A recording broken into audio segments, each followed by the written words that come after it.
और वो जो मुक्ति का पथ है वो बिना भक्ति के मिल नहीं सकता, बिना भक्ति के प्राप्त नहीं हो सकता। इसलिए शिव महापुराण की कथा कहती है, भगवान शंकर का चरित्र कहता है, शिव तत्व कहता है, शिव पुराण कहती है कि जितना जितना हम भगवान देव अधिदेव महादेव की अविरल भक्ति को धारण कर सकते हैं उतना करें। हम जितना भगवान का भजन कर सकते हैं उतना करें। हम जितना मंत्र जाप, नाम जाप, साधना कर सकते हैं उतना करें। जरूरी नहीं है कि हम बहुत तीर्थ में जाकर बैठेंगे तो ही परमात्मा हम पर कृपा करेंगे। हम किसी नदी के तट पर जाकर बैठेंगे तो ही परमात्मा हम पर कृपा करेंगे। मूल है हम जहाँ रहें, घर में, घर के बाहर, दुकान पर, व्यापार में, नौकरी में, सर्विस में, या जहाँ भी हम हैं वहाँ केवल सच्चे मन से उस शिव को पुकारें तो शिव करुणा करना प्रारंभ कर देते हैं, दया करना प्रारंभ कर देते हैं।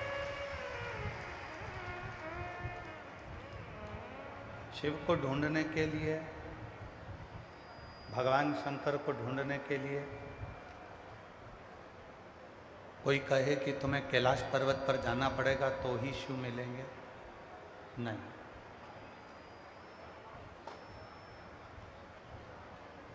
कोई कह दे कि तुमको अमरनाथ जी की गुफा तक जाना पड़ेगा तो ही शिव मिलेंगे, नहीं। कोई तुमसे कह दे कि तुम्हें केदारनाथ जी तक जाना पड़ेगा तो ही तुम्हें शिव मिलेंगे, नहीं। मान लो किसी के पास धन नहीं है, पैसा नहीं है, संपदा नहीं है, फिर वो क्या केदारनाथ नहीं गया तो क्या उसको शिव नहीं मिलेंगे? पैसा नहीं है तो वो अमरनाथ तक नहीं गया तो क्या उसको शिव नहीं मिलेंगे? पैसा नहीं है तो कैलाश तक नहीं गया तो क्या उसको शिव नहीं मिलेंगे? शिव पुराण कहती है कैलाश जाने पर शिव की प्राप्ति नहीं, अमरनाथ जाने पर शिव की प्राप्ति नहीं, बल्कि अपने मन को इतना शीतल कर लो, अपने मन को इतना शांत कर लो, अपने मन को इतना निर्मल कर लो कि भगवान कैलाश छोड़कर हमारे मन में आकर निवास करने लगे, हमारे मन में आकर बैठे।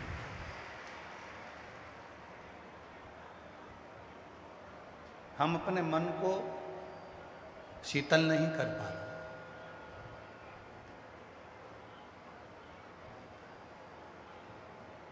33 कोटि देवताओं में कौन से देवता ने विष पिया था? देव अधिदेव महादेव।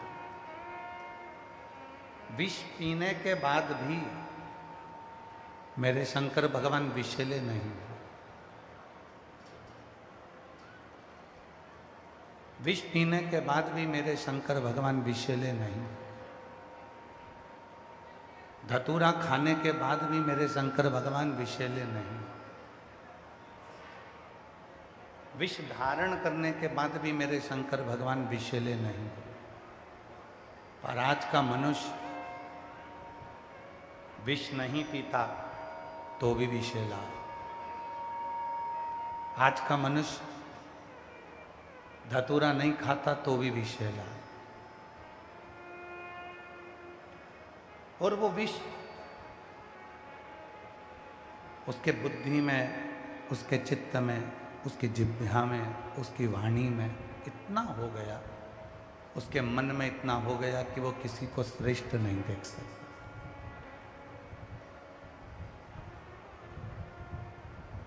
33 कोटि देवता में केवल एक देव अधिदेव महादेव ऐसे हैं। इंद्रदेव अगर उन्नति की सीढ़ी पर चढ़ते हैं तो भगवान शिव प्रसन्न होते हैं। आप लोगों को मालूम होगा कि भगवान शंकर ने चंद्रमा को अपने सिर पर क्यों लिया।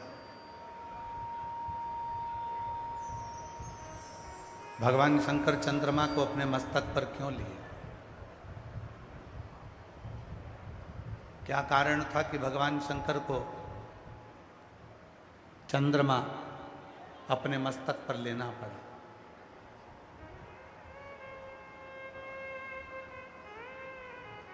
क्योंकि चंद्रमा एक ऐसा है, समुद्र की लहरें जब बढ़ती है चंद्रमा बढ़ता है, और समुद्र की लहरें जब घटती है तो चंद्रमा घटता है। शिवजी ने देखा कि केवल एक चंद्रमा ऐसा है कि दूसरे के सुख को देखकर सुखी होता है और दूसरे के दुख को देखकर दुखी होता है।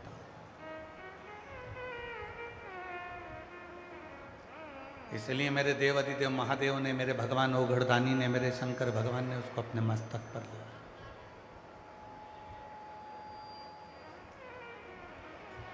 आज के समय में देवरानी का बच्चा अच्छे नंबर से पास हो जाए तो जेठानी का मुंह फूल जाता है।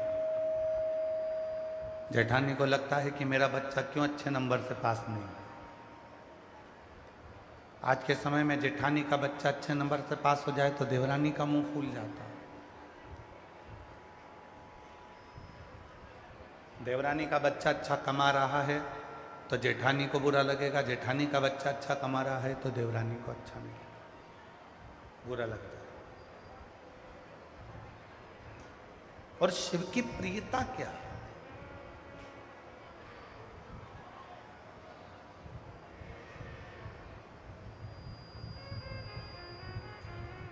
भला किसी का कर ना सको तो बुरा किसी का। आप अच्छा नहीं कर सके तो बुरा भी मत करो। आप किसी के लिए अच्छा नहीं बोल सके तो बुरा भी मत बोलो।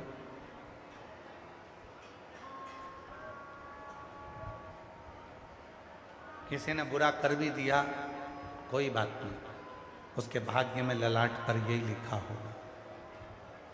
अपन अच्छा सोचो, क्यों विचार करें, क्यों अपनी सोच को गलत लेकर जाए, क्यों अपनी बुद्धि पर गलत विचारों को लेकर आए।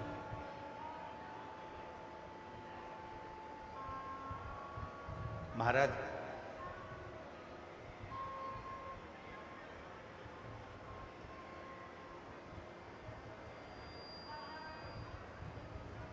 किसी ने एक प्रश्न किया था दिल्ली में, रोहिणी में एक प्रश्न किया किसी ने, जिस जगह पर हम ठहरे थे वहाँ, कि गुरुजी आप जब कथा करते हैं शिव महापुराण की तो भक्तों की भीड़ आती है, किसी को बैठने की जगह मिलती है, किसी को नहीं मिलती। कई लोग धूप में बैठे रहते हैं, गर्मी में बैठे रहते हैं, किसी के कानों में तो माइक की आवाज़ भी नहीं जाती है तो भी वो बैठे रहते हैं। आखिर फिर भी भगवान शंकर जो अंदर बैठे हैं उन पर भी उतनी कृपा कर रहे हैं और जो बाहर बैठे हैं उन पर भी उतनी कृपा कर रहे हैं।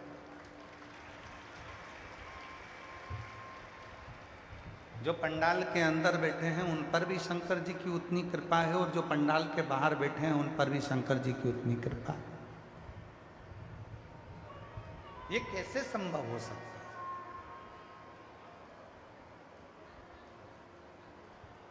ये मेरी जीजियों, मेरे जीजाओं, मेरी बेटियों, मेरे बेटाओं, मेरे बुजुर्ग माँ बाप, एक बात याद रखना, करोड़ों का धन कमाने वाला भी 2 रोटी खाता है और भिक्षा मांगकर लाने वाला भी 2 रोटी खाता है। करोड़ों की गाड़ी में घूमने वाला भी 2 रोटी खाता है और साइकिल पे चलने वाला भी 2 रोटी खाता है। बड़े महल में रहने वाला भी 2 रोटी खाता है और झोपड़े में रहने वाला भी 2 रोटी खाता है। ये जो पेट दिया है परमात्मा ने, ये रोटी के लिए दिया। कोई करोड़ों का धन कमा लेगा तो वो सोने के बिस्कुट नहीं खा लेगा, चांदी की रोटी नहीं खाएगा।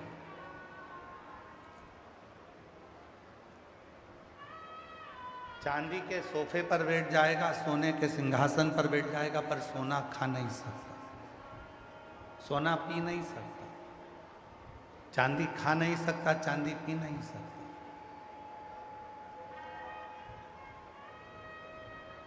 पेट वही है, उधर वही है। भगवान ने जो पेट दिया वो इसी सब से दिया कि इसमें फालतू की चीज नहीं, केवल 2 रोटी अंदर जाना चाहिए भरने के। उसी तरह मेरे भगवान देवाधिदेव महादेव ने ये नियम बनाया कि कोई पंडाल में बैठा है वो भी, और जो पंडाल के बाहर है वो भी, जो कहीं पर भी बैठकर मुझे भज रहा है, मुझे सुन रहा है, शिव पुराण कहती है मेरे ओघड़दानी वहीं पर उसका कल्याण कर ही देते हैं, उस पर कृपा कर ही देते हैं।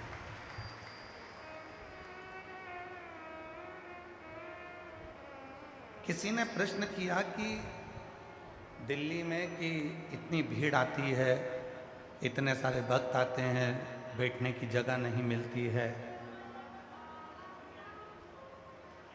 गर्मी भी बहुत रहती है, लोग बाहर बैठे रहते हैं, माइक की आवाज़ भी नहीं जाती है, फिर भी शिव कृपा करते हैं, शिव करुणा करते हैं, शिव दया करते हैं। ऐसे कैसे?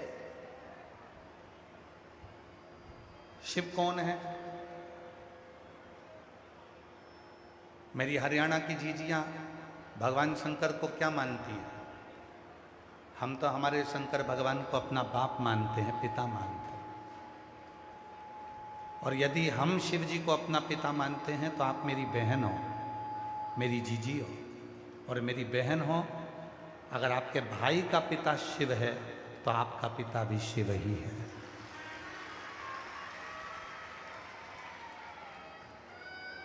यहाँ जितनी मेरी जीजियाँ बैठी हैं, जितनी मेरी बेटियाँ बैठी हैं, जितनी मेरे बेटा बैठे हैं, जितने मेरे जीजा बैठे हैं, जितने मेरे माता पिता बैठे हैं, सबका पिता एक शिव, एक शिव।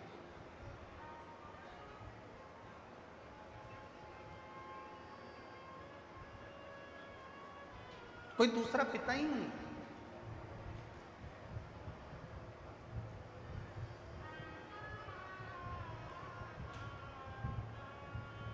शरीर का पिता और कोई हो सकता है। आप कहते हो मेरे पापा का नाम ये है, मेरे पिताजी का नाम ये शरीर का पिता, पर इस आत्मा का पिता तो केवल एक वो परमात्मा, वो शिव है जिसने भेजा है संसार में।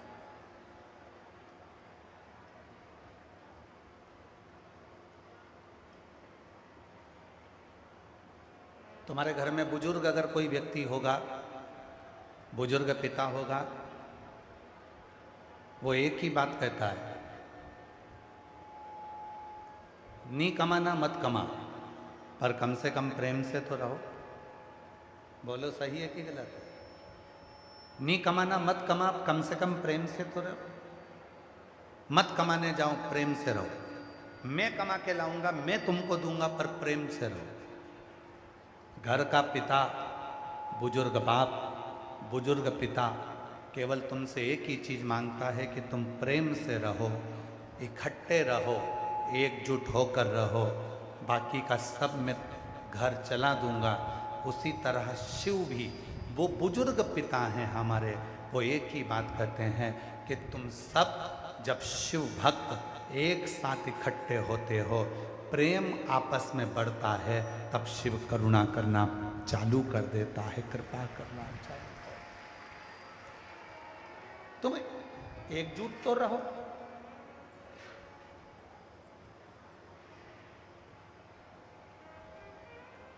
घरोंडा की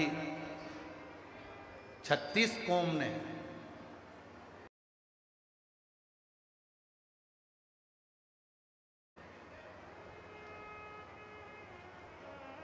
36 समाज ने जो एकजुटता दिखाई है, ये पूरे विश्व में इन्होंने रिकॉर्ड कायम कर दिया कि हम सब एक हैं।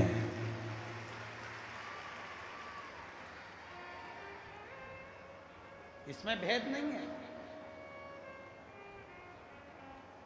इसमें भेद नहीं है, सब एक है, सब।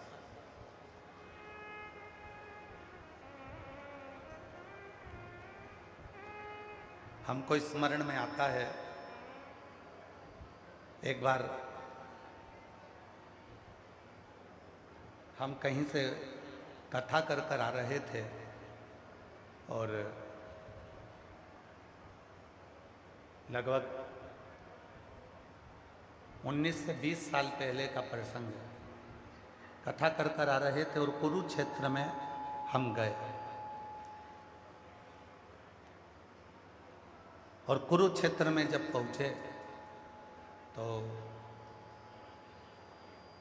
इतना धन भी नहीं था कि बहुत पेट भरकर कहीं भोजन का भाग न जाए। पूछते पूछते तब किसी ने कहा यहाँ पर एक जाट धर्मशाला, जाट समाज की, उस जाट समाज की धर्मशाला में भोजन मिल जाएगा, आप चले जाओ।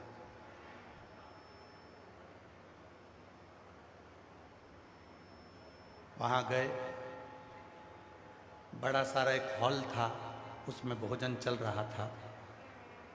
वहाँ जाकर हम भी लाइन में लगे, भोजन लिया, भोजन किया। वहाँ किसी ने ये नहीं पूछा कि तुम कौन समाज के हो। वहाँ जाकर किसी ने ये नहीं पूछा कि तुम कौन हो। वो जाट धर्मशाला में कुरुक्षेत्र की जब पहुंचे और भोजन ग्रहण करा तो वहां के रजिस्टर पर लिखकर आए थे कि बहुत अच्छा लगा जो इस धर्मशाला में ये नहीं पूछा गया कि आप कौन समाज के हो, केवल व्यक्ति मनुष्य को देखा गया और भरपेट भोजन दिया गया, भरपेट भोजन दिया गया। राजनीति के चलते हुए आज के जमाने में लोगों ने समाज को तोड़ दिया। राजनीति के चलते हुए लोगों ने आज के समय में समाज को तोड़ा है,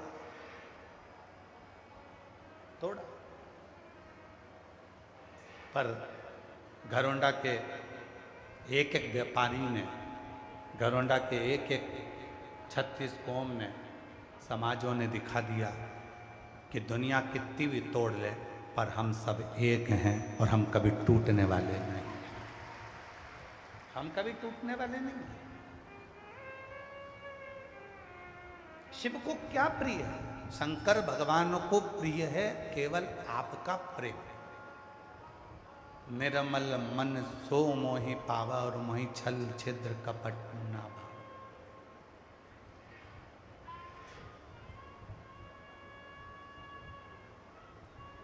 शिव को आपकी प्रीता प्रिय है, शिव को आपका प्रेम प्रिय है। किसी पुराण में यह नहीं लिखा कि शंकर भगवान को तुम्हें इतना लीटर दूध देना है, 50 लीटर दूध देना है, 100 लीटर दूध देना है, 100 किलो दूध देना है। शंकर भगवान को 1 किलो घी चढ़ाओ, शंकर भगवान को 50 किलो शक्कर चढ़ाओ, शंकर भगवान को 25 किलो ये चढ़ाओ, भगवान शंकर को 2 किलो ये चढ़ाओ। किसी भी पुराण में, और हम दूसरे पुराण की बात करें ना करें, पर शिव पुराण के अंदर कहीं पर भी नहीं लिखा कि शंकर भगवान को 108 लीटर दूध चढ़ाओ या 108 बेलपत्र चढ़ाओ या ढेर सारा गंगा जल भरकर चढ़ाओ। किसी पुराण में नहीं लिखा। पुराण में तो एक ही बात लिखी है, कड़प की बात। वो कड़प जिसने केवल शंकर भगवान के शिवलिंग को पूजन करते हुए देखा था, उसके पास जल चढ़ाने के लिए बर्तन नहीं था, तो तालाब के किनारे जाकर मुंह में पानी भरकर आता है और शंकर भगवान पर मुंह का पानी ही डाल देता है और शिव प्रकट हो जाते हैं। शिव पुराण तो ये देखिए, मुख का पानी भी शंकर भगवान को दिया और मेरा वो घड़दानी प्रसन्न होगा।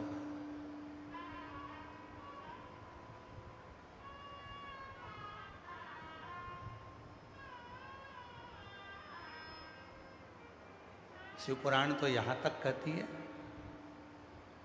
और दुनिया का जो आडंबर करने वाले हैं, दुनिया में जो दिखावा करने वाले हैं, वो कहते हैं शिव जी को ये मत चढ़ा देना, शंकर भगवान रुष्ट हो जाएंगे। सवेरे सवेरे से गूगल को खोलो, सवेरे सवेरे से यूट्यूब को खोलो, सवेरे सवेरे से इंस्टाग्राम को खोलो, कहीं ना कहीं का तुम्हें ज्ञान देता मिल जाएगा। शंकर को भूल से भी ये मत चढ़ा देना, वरना आज का दिन तेरे लिए बेकार हो जाएगा। ये राशि वाले शिव जी को ये मत चढ़ा देना, नहीं तो तुम्हारी राशि बिगड़ जाएगी। भूल से भी शंकर भगवान को वो मत चढ़ा देना, वरना शंकर जी गुस्सा हो जाएंगे। 8 प्रदोष है, आज एकादशी है, ऐसा मत करना वरना ऐसा हो जाएगा। सबने तुम्हें डराया। केवल एक शिव पुराण की कथा ऐसी है जिसने तुम्हारे अंदर के डर को निकाल दिया और तुम्हें समझा दिया कि शिव को जैसे चाहो वैसे भजो, शंकर कभी किसी का बुरा नहीं करता, क्योंकि वो तुम्हारा बाप है,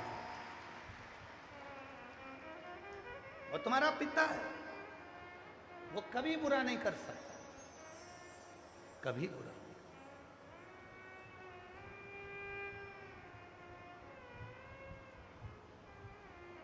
कल एक माता ने प्रश्न किया था, अगर वो बैठी हो तो उठकर खड़ी हो सकती है। जिसने प्रश्न लिखा था कि मैं मंदिर में जल चढ़ाने के लिए जाती हूँ और मेरा पति नहीं है, शांत हो गया, मैं तांबे के लोटे से जल चढ़ाती हूँ तो वहाँ पर मुझे बहुत सारे लोग टोकते हैं, कहते हैं कि तुम विधवा हो, वेधव्य हो, तो तांबे के लोटे से जल मत चढ़ो। अगर कोई माता वो बैठी हो यहाँ तो हाथ हिला सकती है जिसने वो प्रश्न लिखा था। अगर कहीं बैठी हो तो हाथ हिला सकती। मुझे कई लोग टोकते हैं कि तुम्हारा पति नहीं है, तुम तांबे के लोटे से जल मत चढ़ा। मेरा उस बहन को निवेदन है, मेरी जीजी, जिन्होंने तुमसे कहा कि तांबे के लोटे से जल मत चढ़ाओ, उससे पूछना कौन सी पुराण में लिखा और कौन से शास्त्र में लिखा और कौन से वेद में लिखा।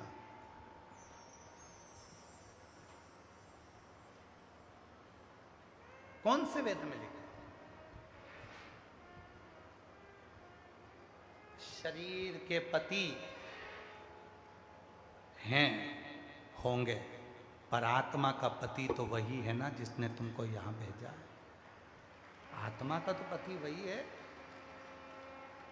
कुरुक्षेत्र के मैदान में से जो गीता निकली है, वो गीता धरोंडा तक भी पहुंची है। उस धरोंडा की भूमि पर, करनाल की भूमि पर, दानवीर कर्ण की भूमि पर भी आपने स्मरण किया होगा गीता का।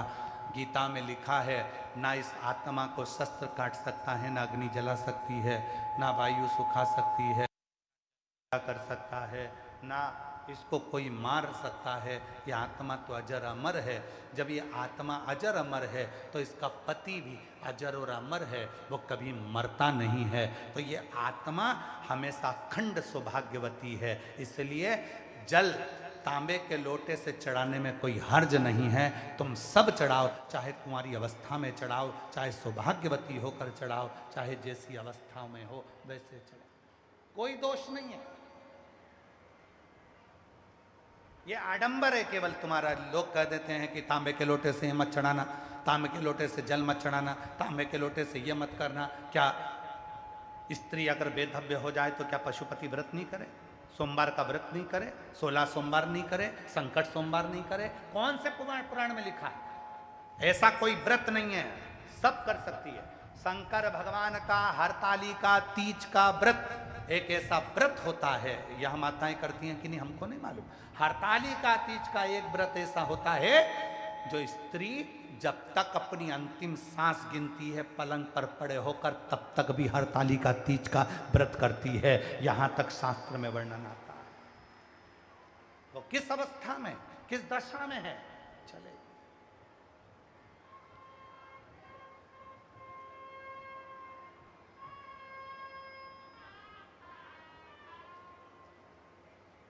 किसी ने कहा कि कपड़े बदलो, किसी ने कहा कहां होकर आते हो और भगवान के मंदिर में चले जाते हो। अरे भाई, कपड़े बदलने से अगर भगवान मिलता होता तो शोरूम में एक से बढ़कर एक पुतले टंगे हैं जिनके रोज कपड़े बदलाते हैं, सबसे पहले भगवान उन्हीं को मिल जाता है। कपड़े बदलने से परमात्मा कभी नहीं मिला। अगर मेरा शिव मिला है तो कलेजा बदलने से मिला है, कपड़ा बदलने से शंकर कभी नहीं मिल पाया। बहुत सारे मिलेंगे तुमको ज्ञान देने वाले, कपड़े गंदे हो गए, तुम वॉशरूम गए, तुम वहां गए, तुम वहां गए, तुम ऐसे गए, और तुमने उसी कपड़े पर भगवान को जल चढ़ा दिया, तुमने उसी कपड़े पर पूजन कर ली, तुमने उसी कपड़े पर भजन कर लिया, तुमने उसी कपड़े पर भगवान की भक्ति कर ली, तुमने उसी कपड़े में भजन कर लिया। अरे भाई, शिव महापुराण की कथा कहती है शिव हमारा पिता और माँ जगत जननी दुर्गा भवानी हमारी माँ। और ये बच्चा जो जन्म से ही गंदा है, जो जन्म से ही गंदा है, मनुष्य तो मरते दम तक उसके शरीर में मल और मूत्र रहता है, तो वो तो हमेशा ही गंदा रहता है। ये बच्चा उसका हमेशा गंदा है। उस माँ बाप को भी मालूम है कि मेरे बच्चे को गले लगाना है। कभी माँ बाप अपने बच्चे से ये नहीं कहते कि पहले नहा के आ फिर मेरी गोद में आ, पहले नहा के आ फिर मेरी गोद में आ। माँ बाप कभी नहीं कहते, माँ कभी नहीं कहती अपने बच्चे से मैं तुझे दूध जब पिलाऊंगी जब तक नहाएगा नहीं, पहले नहा फिर मैं तुझे दूध पिलाऊंगी। बच्चा बिलख रहा है, बच्चा रो रहा है, बच्चा चिल्ला रहा है, बच्चा किरकारी भर रहा है, छोटा सा बच्चा, और माँ कह रही है इसको नहलाना पड़ेगा, माँ कह रही है इसको स्नान कराओ पहले, फिर मैं इसको गोदी में लूंगी, इसको पहले स्नान करा के लाऊं क्योंकि इसने गंदगी करी थी, पहले इसको स्नान करा के लाऊं फिर मैं इसको पानी पिलाऊंगी। नहीं, माँ ये नहीं देखती कि तेरा कपड़ा कितना गंदा है, माँ ये नहीं देखती कि तेरा कपड़ा कितना गलत है, माँ ये देखती है कि बस मेरे बच्चे ने पुकारा है और मुझे उसको स्तनपान कराना है, दूध पिलाना है, मुझे गोदी में लेना है। उसी तरह परमात्मा भी ये नहीं देखता कि तुम्हारा कपड़ा कैसा है, परमात्मा तुम्हारा कलेजा देखता है, तुम्हारा दिल देखता है, तुम्हारा मन देखता है, तुम्हारा चित्त देखता है। वो ये नहीं देखता कि तुमने कौन से कपड़े पहने, कौन से कपड़े, किस कपड़े को तुम पहने हो, किस वस्त्र को तुमने पहना है। कई लोगों ने तो अपने प्रवचन में कह दिया अच्छे कपड़े पहनो तो भगवान को छुओ, और वो बुरे कपड़े पहने पहने अगर उसके प्राण छूट जाएं तो भगवान को कब छुए, भगवान को कब भजे। अरे महाभारत में तो यहां तक कह दिया, श्रीमद् भागवत कथा में तो यहां तक कह दिया कि द्रौपदी तो रजस्वला धर्म से थी, 3 दिन का रजो धर्म द्रौपदी का था। उस दिन द्रौपदी अपने केस धोकर आई थी, रजो धर्म में द्रौपदी थी, और द्रौपदी उस रजो धर्म के समय पर भी भगवान को पुकार रही थी, तो भी भगवान आए और उसका चीर बढ़ाया। अर्थात हमारा शास्त्र, और कई लोग कह देते हैं रजो धर्म के समय पर भगवान का नाम मत लेना, रजो धर्म के समय पर भगवान का भजन मत करना, रजो धर्म के समय पर भगवान का स्मरण मत करना। कौन कहता?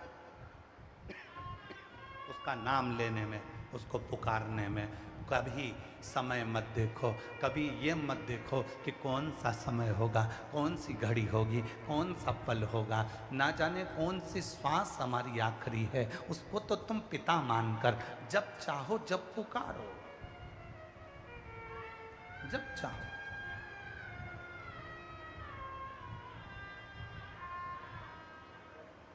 और मेरे भोले तेरा सहारा है, मेरे भोले तेरा सहारा है, मेरी नैया का तू किनारा है, मेरी नैया का तू किनारा,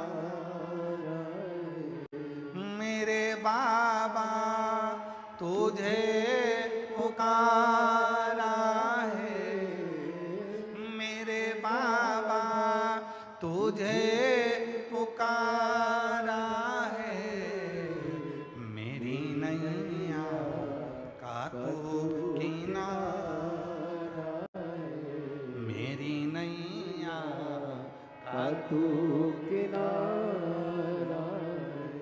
शिव को बहुता में नहीं चाहिए। शंकर भगवान को 100 लीटर दूध चढ़ाऊंगी तो शिव प्रसन्न होंगे। शंकर भगवान को मैं ऐसे जल चढ़ाऊंगी तो शिव प्रसन्न होंगे। शंकर भगवान के लिए मैं कपड़ा बदल कर जाऊंगी तो शिव प्रसन्न होंगे। शंकर भगवान के लिए मैं ऐसा करूंगी तो शिव प्रसन्न होंगे। शंकर आजकल तो एक नया लोगों ने एक कावड़ को एक नया दिखावा बना दिया। लोग कावड़ लेकर आते हैं और जिनमें बहुत कावड़ लाने वाले क्या करते हैं कि कम से कम 50-50 लीटर कावड़, 108 लीटर कावड़, 100 लीटर पानी, 100 लीटर गंगा जल, 51 लीटर गंगा जल, 108 लीटर गंगा जल, 11 लीटर गंगा जल। हम उनसे पूछना चाहते हैं शिव महापुराण में कहाँ लिखा कि 100 लीटर गंगा जल की कावड़ भरो? शिव पुराण में, स्कंद पुराण में, कूर्म पुराण में, भविष्य पुराण में, नर्मदा पुराण में, एक एक पुराण को पढ़कर बताना कि कौन सी पुराण में लिखा कि 100 लीटर गंगा जल लेकर कंधे पर चलो। शिव पुराण में तो इतना लिखा है कि थोड़ा सा गंगा जल अपने दिल के हृदय में लेकर नंगे पैर शिव को भजते भजते अपने कंधे पर शिव की गंगा को लेकर जब शिव के पास जाते हैं तब अपनी 71 पीढ़ी को पार लगा देते हैं। ये शिव पुराण के अंदर लिखा, ये शिव पुराण में लिखा। कावड़ भरो पर उस कावड़ को लेकर अपने हृदय को कष्ट ना हो, उस कावड़ को लेकर अपने शरीर को कष्ट ना हो, उस कावड़ को लेकर अपने तन को कष्ट ना हो। उस कावड़ को लेकर चल रहे हो, तुम्हारी मम्मी को लग रहा है, तुम्हारी मम्मा को लग रहा है, तुम्हारी माता को लग रहा है मेरा बेटे को कहीं बीमार ना पड़ जाए, इतनी कावड़ उठा ली। पापा को लग रहा है इतनी कावड़ उठा ली, भाई को लग रहा है इतनी कावड़ उठा ली, पत्नी को लग रहा है मेरे पति को कुछ ना हो जाए, कावड़ लेकर चल रहा है। उसका स्वास्थ्य गड़बड़ हो गया, हॉस्पिटल में पहुंचा दिया गया और उसको फिर इलाज चालू हुआ, उसका शरीर बेकार हो गया। शिव जी ने ये नहीं कहा कि अपने शरीर को इतना कष्ट दो। महाराज सारी पुराण कहती है कि भागवत पुराण में भी लिखा है, एक फल खाकर कथा को श्रवण करो, एक समय भोजन कर कर कथा को श्रवण करो। पर शिव महापुराण की कथा कहती है सुबह भी भोजन करो, शाम को भी भोजन करो, और अगर और भूख लगे तो कथा के मध्य में भी भोजन करो, पर कथा को श्रवण करो। अपनी चित्त में बिठाकर शिव को आनंद करो, क्योंकि मेरा भोलेनाथ, मेरा भोड़ानाथ, मेरा शंकर भगवान अपनी औलाद को भूखा नहीं देख सकता, क्योंकि उसकी पत्नी का नाम है अन्नपूर्णा। अन्नपूर्णा सोचती है, मां अन्नपूर्णा विचार करती है कि मेरी औलाद भूखी क्यों रह रही है, मैंने क्या इसके घर में अन्न नहीं दिया? खाओ, आनंद में रहो। मेरा भोड़ानाथ कहता है अपनी चित्त को शुद्ध रखो, अपने मन को शुद्ध रखो, अपने भाव को शुद्ध रखो, अपने मन को निर्मल रखो और अपने भीतर कपट का भाव ना रखो। मुझे तुमसे कुछ नहीं चाहिए, केवल निर्मल मन सो मोही पावा। मुझे तुमसे ज़्यादा की आस नहीं है, मुझे तो केवल तुमसे एक लोटा जल समस्या का, ज़्यादा नहीं थी।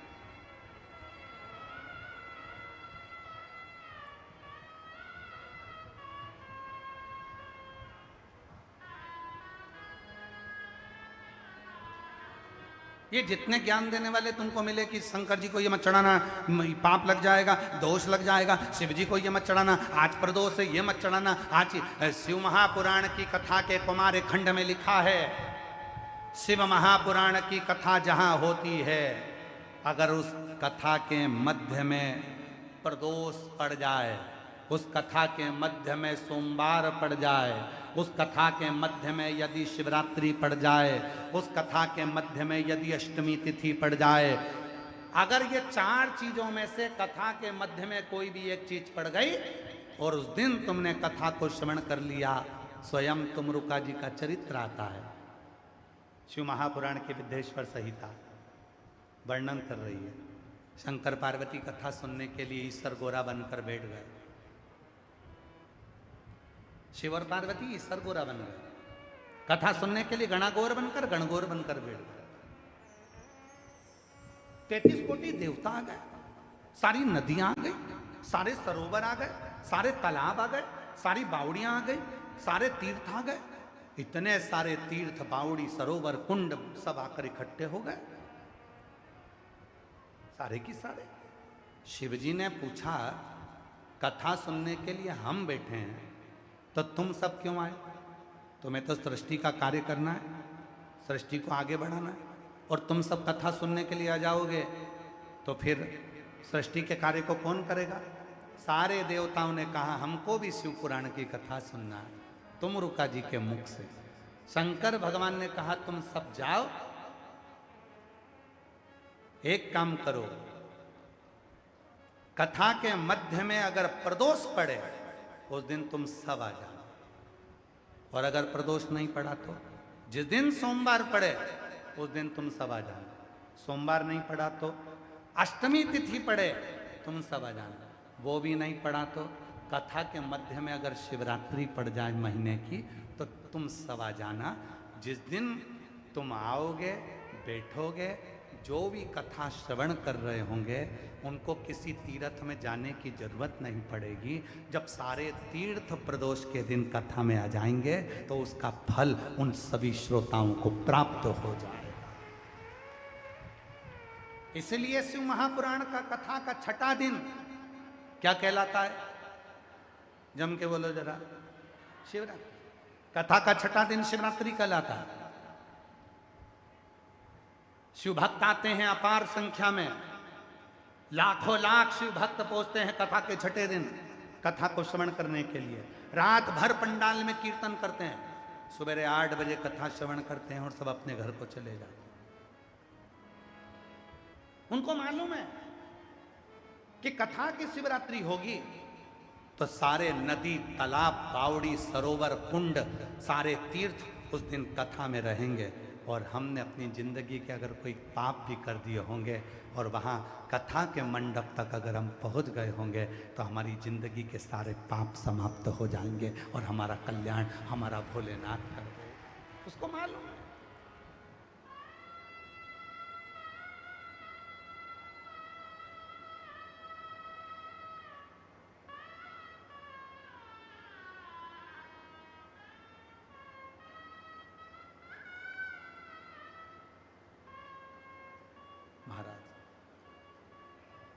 ये कोई साधारण नहीं है। किस्मत वालों को मिलता है भोले तेरा दरबार, किस्मत वालों को मिलता है भोले तेरा दरबार। सच्ची सरकार तुम्हारी साचा दरबार, किस्मत वालों मिलता है भोले तेरा दरबार। किस्मत वाला जिसके ललाट पर लिखा शिव जी ने कथा में यजमान ये बनेंगे, जिसके ललाट पर लिखा शिव जी ने कथा में सहयोग ये करेंगे, जिसके ललाट पर लिखा शिव जी ने कि ये समाज, ये कुल, ये परिवार कथा में आगे आएगा और ये व्यक्ति आगे बढ़कर काम करेगा, ये समाजें इकट्ठी होकर कथा कराएगी। दुनिया का कोई कितना भी कर ले, जो ललाट पर शंकर जी ने जिसके लिखा था उसने सहयोग कर कर इस कथा में अग्रणता प्रदान करी और कथा को करवाया। जिसके ललाट पर लिखा था, और हमने पहले भी कहा छोटी सी डायरी लाकर उसमें लिख कर रखना, 10 रुपए का बिस्कुट खिलाया है, या हमने 21,000, 51,000 या 5,000, 3,000 हमारी समाज ने दिए हैं, उसको लिख कर रखना। 3 महीने बाद बात करेंगे कि मेरा बाबा उसका दुगना कर कर प्रदान करता है कि नहीं करता, क्योंकि वो शिव है। उसको कुबेरेश्वर महादेव कहते हैं, कुबेर भंडारी कहते हैं, जिसके दरवाजे पर दुनिया का सारा आनंद सुख। एक पत्र है, अच्छा है,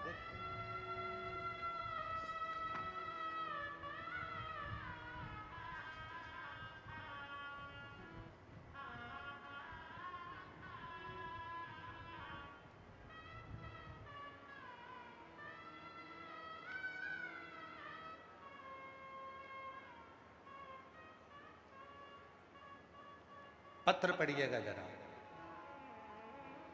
दुनिया नहीं दे सकती, जो देगा शिव देगा। सामान बेचने वालों से निवेदन है, जो भी यहाँ पर कुरकुरा उरकुरा बेच रहे हैं, हमारा समिति के कार्यकर्ताओं से, मंडी समिति के सभी कार्यकर्ताओं से निवेदन है, जो बाउंसर भी लगे हैं उनसे भी निवेदन है। कल भी पत्र आया था कि हम लोग कथा सुनते हैं और सामान बेचने वाले बीच बीच में आकर सामान बेचते हैं, कृपया निवेदन है आप लोग बाहर स्टॉल लगाएं, मना नहीं है, पर पंडाल के अंदर कथा सुनते समय कोई भी सामग्री ना बेचें, इसका ध्यान रखें, मर्यादा बनाकर रखें। मंडी समिति, ये धरोंडा की जो आयोजक समिति है, इसने किसी को मना नहीं करा सामान बेचने के लिए, पर इस समिति का साथ दो आप। और जब समिति इतना प्रेम आप लोगों को दे रही है तो आप लोगों को मर्यादा में रहना चाहिए। बाहर जाकर आप लोग बेचिए, पर कथा पंडाल के अंदर कोई सामग्री ना बेचे। पत्र देखिए, कोई नहीं दे सकता, वो शिव देता है। मेरा नाम नीतू है, मेरे पति का नाम शिव कुमार पंजेटा है। कहीं बैठे हो तो आ सकते हैं।